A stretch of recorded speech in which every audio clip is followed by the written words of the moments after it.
राष्ट्रपति Donald Trump ने अपने कहे अनुसार 2 अप्रैल को दुनिया के कई देशों पर जैसे को तैसे की भाव रखते हुए टैरिफ को बढ़ाने की घोषणा की। राष्ट्रपति डोनाल्ड ट्रंप पहले ही कह चुके थे कि लिबरेशन डे के दिन रेसिप्रोकल टैरिफ की घोषणा करेंगे। रेसिप्रोकल टैरिफ का मतलब होता है जो देश अमेरिका के सामानों पर जितना टैरिफ लगाएगा उतना ही अमेरिका भी उस देश के वस्तुओं पर उतना ही टैरिफ लगाएगा।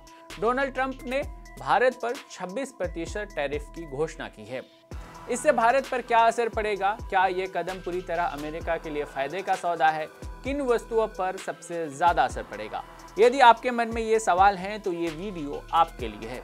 नमस्कार, आप देख रहे हैं punjabkesari.com और मैं राम अवतार पांडे। चलिए सबसे पहले समझते हैं कि अब तक क्या हुआ है। दरअसल कहे अनुसार राष्ट्रपति डोनाल्ड ट्रंप ने 2 अप्रैल को भारत, चीन, यूरोपीय संघ, ताइवान समेत कई देशों पर रेसिप्रोकल टैरिफ की घोषणा की।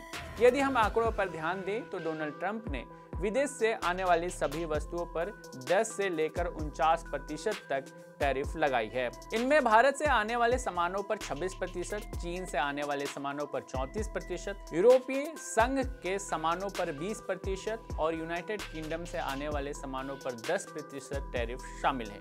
इनके अलावा वियतनाम पर 46%, ताइवान पर 32%, जापान पर 24%, दक्षिण कोरिया पर 25%, थाईलैंड पर 36%, कंबोडिया पर 49%। अगर रेंज देखें तो तमाम देशों पर 10% से लेकर 49% तक के व्यापक टैरिफ लागू किए गए हैं। लेकिन अमेरिका के राष्ट्रपति डोनाल्ड ट्रंप ने आखिर ऐसा किया क्यों? दरअसल अमेरिका के राष्ट्रपति ने अपना चुनाव ही मेक अमेरिका ग्रेट अगेन और अमेरिका फर्स्ट के नारे के साथ जीता था, यानी वो संरक्षणवादी नीति को लागू कर रहे हैं। उनका आरोप है कि तमाम देश अमेरिका से आने वाले वस्तुओं पर ज्यादा टैरिफ लगाकर उसे अपने मार्केट में बेचने नहीं देते। अब अमेरिका भी टैरिफ बढ़ाकर ठीक ऐसा ही करेगा। चलिए अब समझते हैं कि इससे भारत के व्यापार पर क्या असर पड़ेगा। जानकारों का मानना है कि टैरिफ में बदलाव के बाद भारत के अलग अलग क्षेत्र में अलग अलग असर देखने को मिलेगा। बात करें इलेक्ट्रॉनिक गुड्स की तो भारत ने वित्त वर्ष 24 में अमेरिका को कुल $11.1 बिलियन के इलेक्ट्रॉनिक्स उत्पादों का निर्यात किया। यह भारत से अमेरिका को किए गए कुल निर्यात का 14% था। वहीं भारत के इलेक्ट्रॉनिक्स निर्यात में अमेरिका की हिस्सेदारी करीब 32% है। इलेक्ट्रॉनिक्स उत्पादों के मामले में भारत और अमेरिका के बीच टैरिफ का अंतर करीब 9% का है। ऐसे में विश्लेषकों का मानना है कि इससे भारत के इलेक्ट्रॉनिक्स उद्योग पर व्यापक और बुरा असर पड़ सकता है। भारत अमेरिका के जेनरिक दवा आयात का 47% हिस्से की आपूर्ति करता है। हमारी दवाइयाँ यानी भारत की दवाइयाँ अमेरिका की स्वास्थ्य सेवा प्रणाली में एक महत्वपूर्ण भागीदारी है।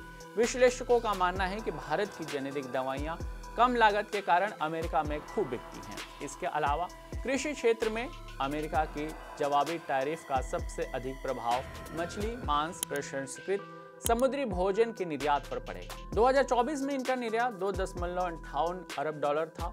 अब हालिया घटनाक्रम के बीच इस क्षेत्र पर 27.83% से अधिक टैरिफ का भार देखने को मिल सकता है। अब यह सवाल उठता है कि क्या यह फैसला अमेरिका के लिए पूरी तरह सही साबित होगा? जानकारों का मानना है कि राष्ट्रपति डोनाल्ड ट्रंप का फैसला अमेरिका के लिए कुछ क्षेत्रों में तो बढ़िया साबित होगा, लेकिन ये देखना होगा कि बाकी देश अमेरिका के इस फैसले पर किस तरह का फैसला लेते हैं। उसके बाद ही ये कहना संभव हो पाएगा कि इस फैसले का अमेरिकी बाजार पर क्या असर पड़ा। देश दुनिया के तमाम खबरों के लिए आप जुड़े रहिए punjabkesari.com के साथ। धन्यवाद। अगर आप ताज़ा खबरों के साथ हमेशा जुड़े रहना चाहते हैं तो अभी हमारे YouTube चैनल पंजाब केसरी दिल्ली को सब्सक्राइब करें। साथ ही Facebook और Instagram पर भी हमें फॉलो करना ना भूलें। आपका समर्थन ही हमारी ताकत है। धन्यवाद।